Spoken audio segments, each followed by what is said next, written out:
کیا آپ محسوس کرتے ہیں کہ محنت کے باوجود رزق میں برکت نہیں؟ پیسہ آتا ہے مگر ٹھہرتا نہیں، یا ضروریات پوری نہیں ہو پاتی؟ یاد رکھیں، رزق میں صرف کم یا زیادہ نہیں ہوتا، رزق میں برکت ہوتی ہے۔ اسلام ہمیں بتاتا ہے کہ رزق کی تنگی اکثر کچھ روحانی وجوہات کی وجہ سے آتی ہے۔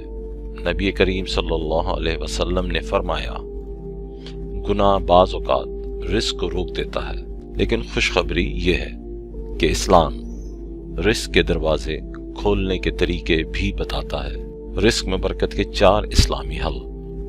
نماز کی پابندی، خاص طور پر فجر کی نماز۔ نبی صلی اللہ علیہ وسلم نے فجر کے وقت رزق میں برکت کی دعا فرمائی۔ استغفار کثرت سے پڑھیں، استغفر اللہ استغفر اللہ استغفر اللہ۔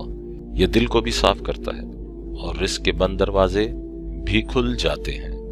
سچ بولنا اور امانت داری، حرام یا جھوٹ رزق کی برکت ختم کر دیتا ہے۔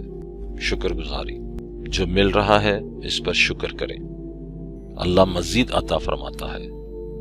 یاد رکھیں، رزق اللہ کے ہاتھ میں ہے اور اللہ اپنے بندے کو خالی ہاتھ نہیں چھوڑتا۔